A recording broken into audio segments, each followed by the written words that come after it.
Okay, you're very welcome back to the Rossie Podcast. I'm joined by Shannonside FM's Willie Hegarty to look back on Roscommon's 2-point victory against Louth on Sunday. Willie, you're very welcome.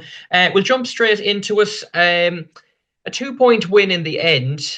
Should it have been more comfortable than the scoreline suggested by the end of the game, though? Yeah, well, I suppose if somebody told Davy Burke he'd win the game by 2 points heading off on Sunday morning, Darragh, they would have taken it. So, winning away in Louth was hugely important. It was going to give the winner a real boost for the rest of the campaign. Then if you take the game into context, Louth started well, didn't put scores on the board. Roscommon got a hold on it, came back in to lead at half time. And then 55, 60 minutes on the clock, it looked like Roscommon 4-5 up, were in control. And then a little bit of sloppy play, Louth in for a goal. So it brought the last 5 minutes uneasy. It should have been seen out. It wasn't seen out. And I suppose it's a good lesson learned as well, that with the new rules, that a 5 or 6 point lead now in Gaelic football can be wiped out in a couple of moments. So I think that's the learning curve in the early parts of the rounds, is that you're learning. Suddenly you're 6-7 points up and suddenly you can pull the curtains and put the feet up on the couch. That doesn't work anymore, because Louth, in the twinkle of an eye, had it back to a 2-point ball game, and suddenly Roscommon had to hold on to what they had and keep Louth at bay in the last 5 minutes. So a good win in the end, lessons learned, but it probably should have been more comfortable. Yeah, that's exactly it. And that's probably the taking I take away from it. And even the down game as well. Roscommon were 7 down in the second half and won by 7, I suppose. We're nearly getting used to the new rules, new scoring. That, as you said, a 5-point lead might only feel like a 2 or 3 point lead now. And, it could work in Roscommon's favour, who knows? But at the same time, I think Davy Burke would like more of a settled finish, even though I think he said to yourself afterwards he was happy enough with the character shown to see it out in the end. Oh, yeah. I mean, he was very, very happy, Darragh, the way it finished up in the end. The character was good. The players responded when Louth did come back. The players responded big time. And what Davy Burke is now suddenly beginning to find out is that his strength and depth, especially in the forward line. I mean, maybe a little bit more strength and depth in defence. He'll be hoping to maybe build during the league. But if a forward isn't putting in a shift now, he's got another forward there ready and waiting to capitalise on somebody not playing well. But yeah, good character. 321 again down with 24 scores, 117 against Louth is 18 scores. So suddenly you're up at the 40 mark for 2 games, but you're averaging 20 scores per game, and that's what's now required to win the match. Yeah, we're kind of seeing different players. I mean, Ciara Murtagh came in the last day. Joni Smith came in as well. John McManus came in. I mean, Ciara Murtagh, we might just touch on him first of all. He's gone straight back in. He doesn't look like he's been away at all from an inter-county scene. I mean, 4 points from play the other day as well. He's just slotted in, and look, he's straight away one of Roscommon's most important players already again. Yeah, I mean, nobody ever doubted Ciara Murtagh's ability, his class.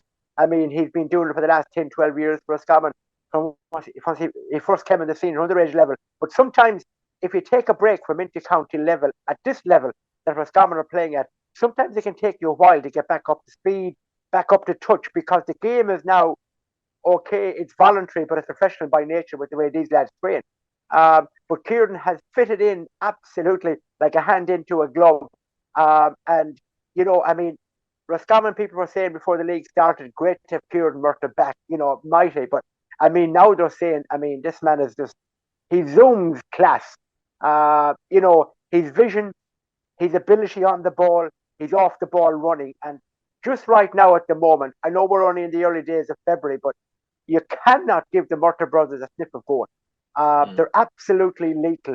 How long that can continue. But I think the one thing that's also helping Darragh is that I think if you did a survey right now, or a Red Sea poll, for every forward in the country, I think you're a forward to come back out of retirement, Darragh. Because at the moment, it's a different ball game. There's no pulling and dragging. the head, you're not like a sheep going through a hedge, that when you go through it, the head will be pulled to you.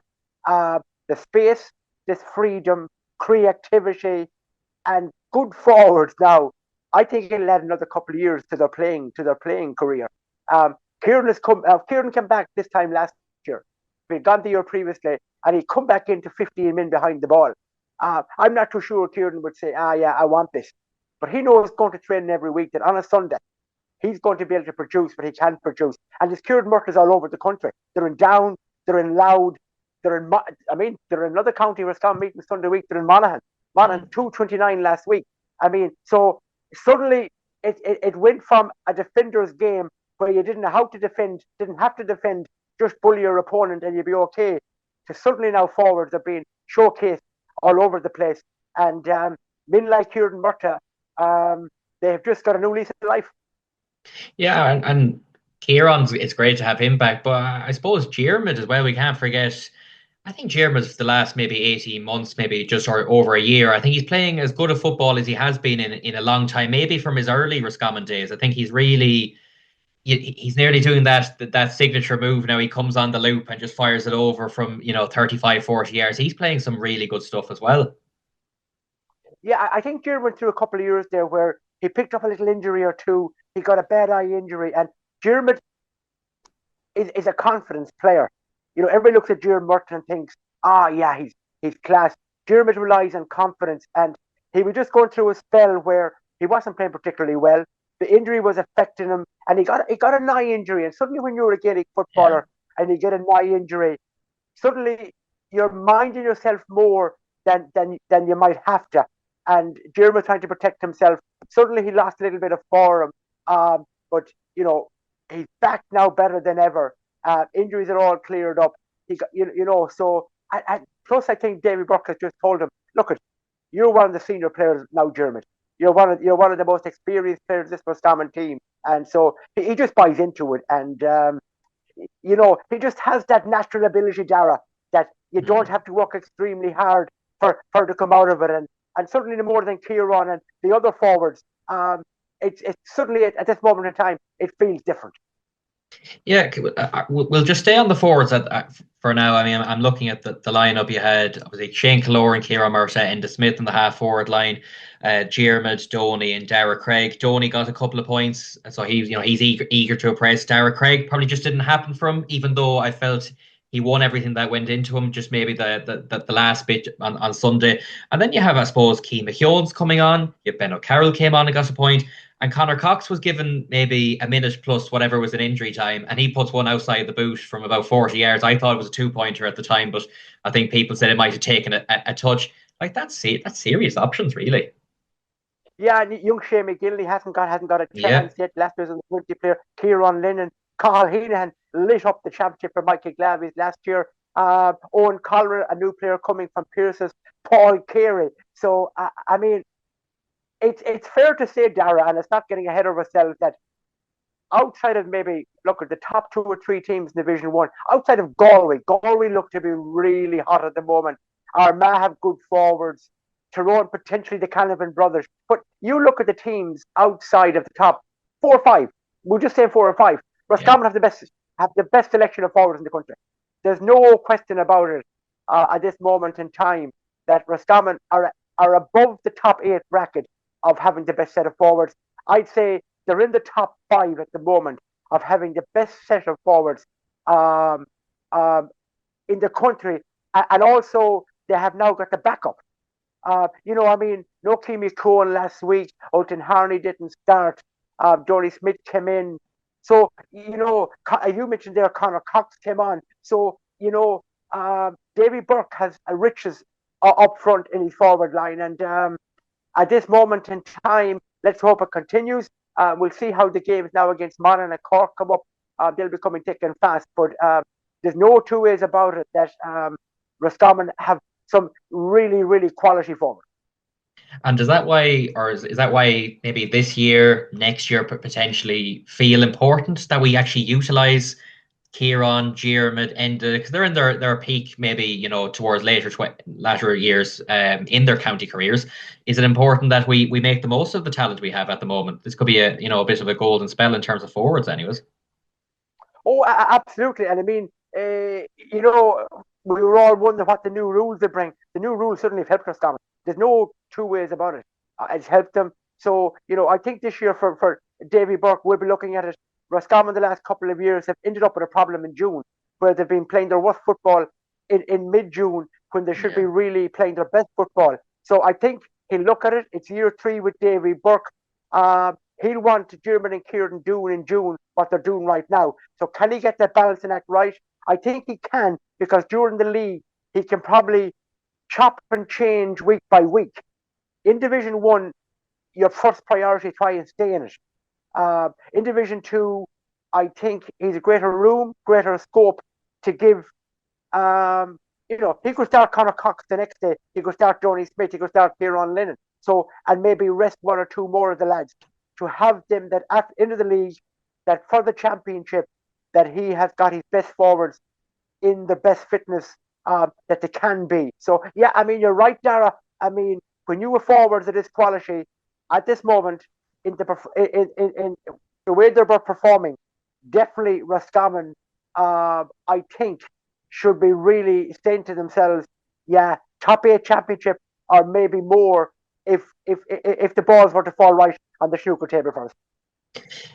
Looking at the defence as well, a few new players coming in, Pierce Frost, and I suppose the player I want to mention is Colm Neary. Again, he stood out at the weekend.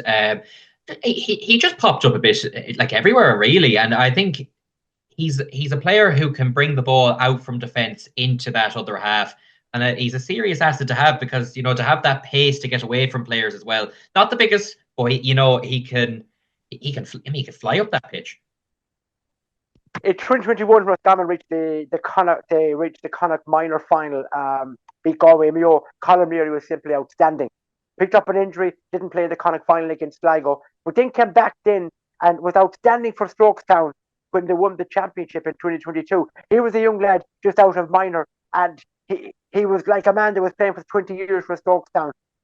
And then suddenly, you know, last year didn't go particularly well, bit of injury again. But this year, Dave Burke has brought him in, and he's been a revelation. He's only got 2 caps. I mean, sure, the lad is still wearing Pampers at intercounty level. But he great guts, great heart, great reader, great determination. Look at he has two fences jumped.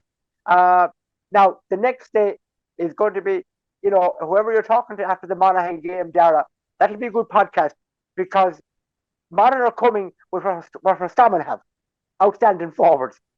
So I think for the first time this year, Colm Neary, Pierce Frost, Tim Lamb, John McManus, these lads are really going to be tested against Monaghan. No two ways about it.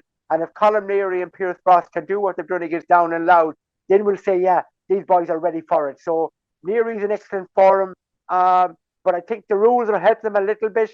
But, you know, Louth were missing 2 or 3 of their key forwards last weekend. Sam Mulroy was probably the only outstanding forward on show. But what's coming to the Hyde Sunday week is going to be a terrific test for our defenders.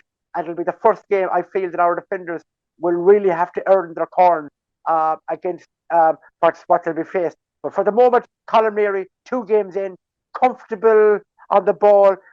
And I suppose the best thing you can say about it, Darragh, is that he looks at home at the moment playing inter-county football at this level. Do we nearly have to adjust our minds as to defending now? Because I suppose scoring is up, so, you know, Roscommon can see 120 to Down, they can see 115 to Louth. But do we nearly have to adjust our mindsets, saying with these new rules, defenders are more exposed, not everyone is back, that we nearly have to think, well, maybe 115 is the norm now? That, you know, is that maybe conceding like a 12 points in a normal game now? Oh, absolutely. Your 11 and 12 point game in a normal game has now gone to 17 or 18. It has to be, because the amount of opportunities that's going to come up front. The 1-to-1 defending is now back. Before that, at the cornerback was always saved by maybe 3 men behind him. Now, if he's beaten, there's probably only the goalie behind him if the goalie isn't 6 yards up the field. So, I mean, the art of the defending is going to come more into it. But I think getting the 11 back will help as well. Teams are getting the 11 back, leaving the 3 up front. So there is more protection of the D. But at the same time, teams are playing the ball very, very quickly in. I mean, we've seen Kerry last Sunday score 3 goals in the final 6 minutes in Derry. So that will show you how alert and how quick and intelligent defenders are going to have to become. You're going to have to be able to win your own ball, and you're going to have to be able to defend now 1-on-1, which was gone out of the game, Darragh. But that's suddenly now back in the game. So, defenders' pace, intelligence, and now we're able to defend 1-on-1 is going to become crucial for defenders. And we're also seeing the return of the long kick out. I don't know what percentages were. Some keepers are still getting a few short ones away, but it feels like maybe 70% are going long. They're contested in the middle, and I think it was a big day for Keith Doyle as well. Maybe struggled the first day against Down, but by God, he really put in a big performance and got a goal to cap it off as well. Yeah, he played well himself and Eddie Nolan, and they're up again. I would say 2 of the best midfielders in Division 2. Louth had their strong boys out in the middle of the park. Tomas Dunn was excellent. Louth had great midfielders who were strong, athletic midfielders. It took Eddie Nolan and Keith Doyle maybe 20 minutes to go into the game, but once they got into it, they were able to win ball. Shane Killorn is a great option for kickouts as well, along with them. Killorn has great hands at 10. That's why he's probably playing at 10. And so I suppose the way Dave Brock is looking now is if he has to go long, he has Killorn at 10, at 12, and the boys in the middle. So he has 4 men that quite possibly are well able to contest the kick out from Conor Carr if Conor Carr isn't able to reach somebody on the 40-metre arc. But no, Doyle and Eddie Nolan faced 2 really good forwards on Sunday, or 2 good midfielders on Sunday. And I thought that the longer the game went on, they grew into it, and Doyle popped up for his goal. So that'll do him the world of good, Keith Doyle. He didn't really come to fruition last year. People thought he might. Didn't come into it last year. But now, I mean, what it's done now is that it has released Inda Smith from midfield.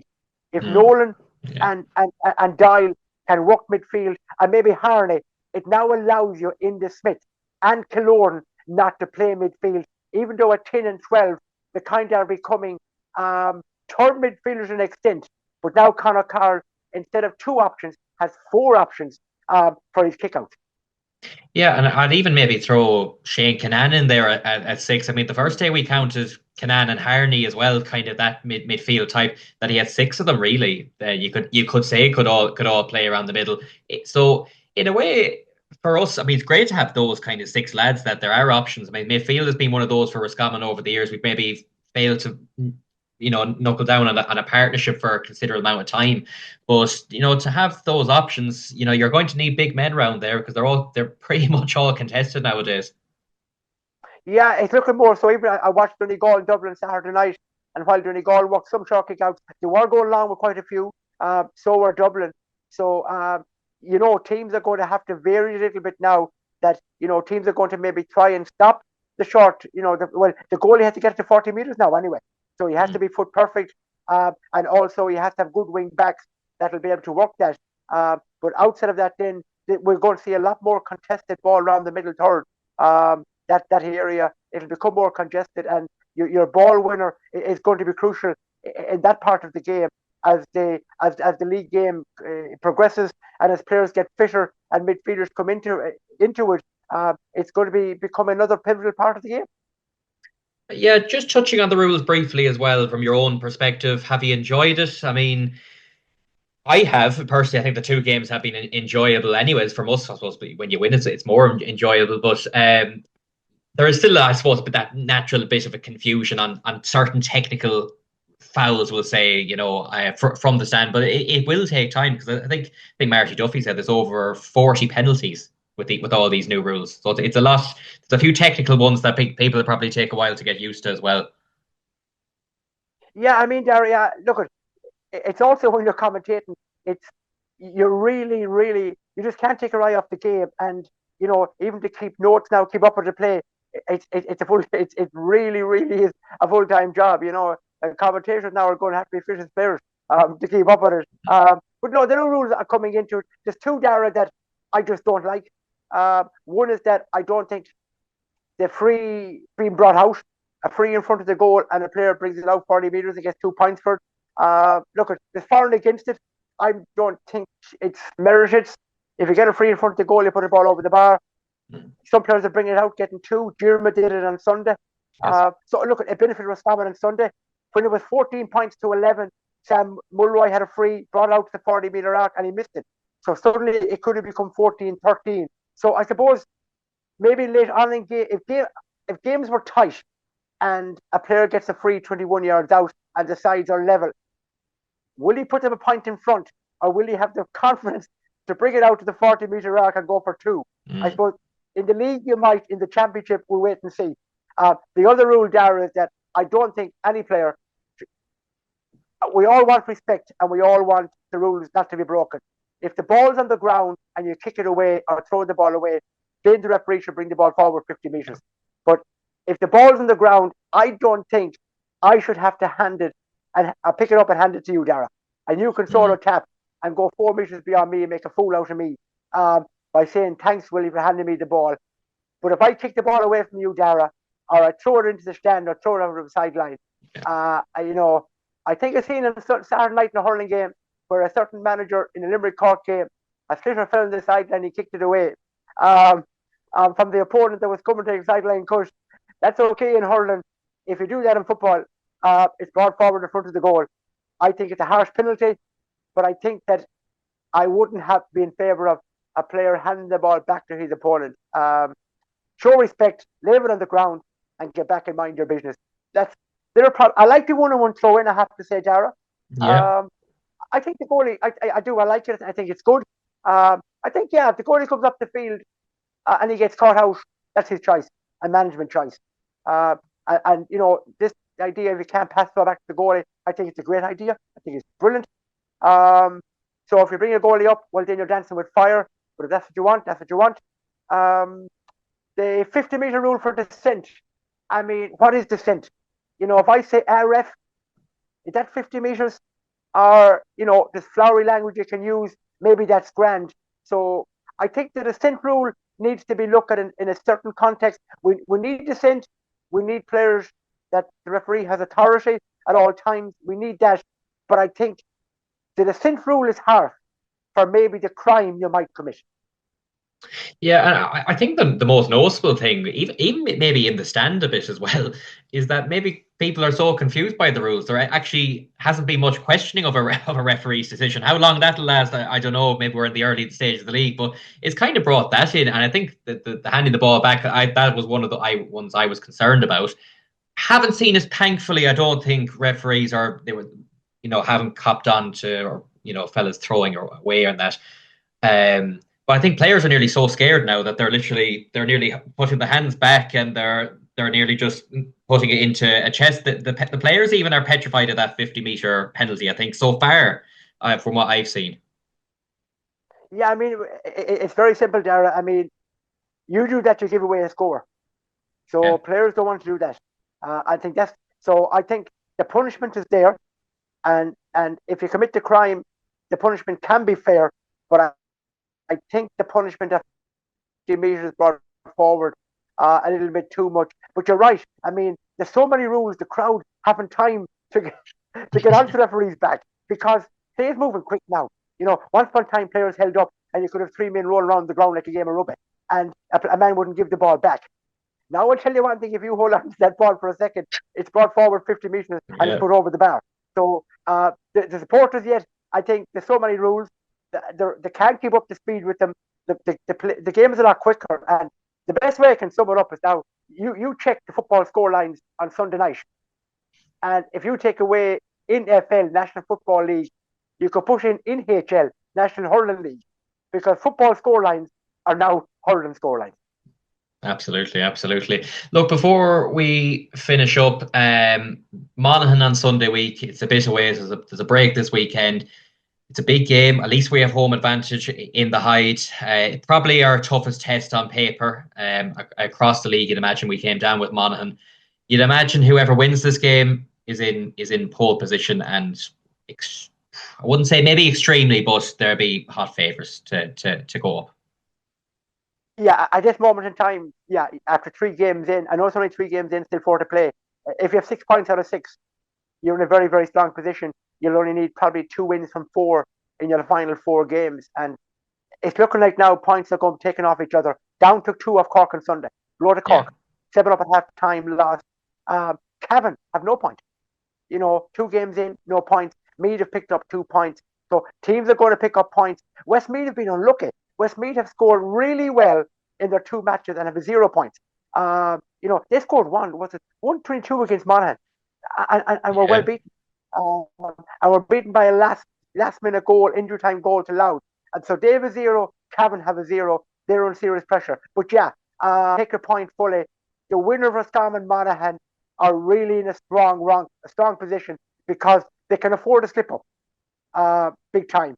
And, they'll be going in with 6 points. They'll have a head-to-head with each other. Roscommon now have a head-to-head with Louth. So it's big game now. It's a huge game for both sides. Both came down. And in the last 12 years, Roscommon and Monaghan have an incredible, healthy rivalry. They've met each other several occasions. Only a bounce of ball between them. Similar-sized county. And this is Monaghan's first time in 10 years outside Division 1. They have that incredible record of 10 years in a row in Division 1. They love to get back up to it.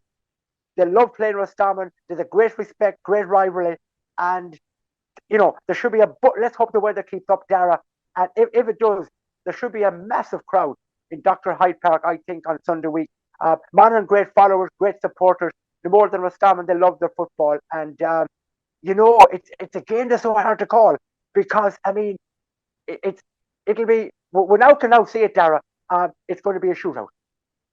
That's it. And look, finally, I think that the big thing is, and you mentioned the crowd there, is that can we get a big crowd in the Hyde? I mean, in Drogheda, the last day, there was actually a good number of Roscommon supporters that made that trip to Drogheda, which was good to see. So hopefully there's a big crowd. And I don't want to jinx it or anything, but I think judging by what Monaghan have been scoring and what we've been scoring, surely it's going to be a high-scoring, entertaining game.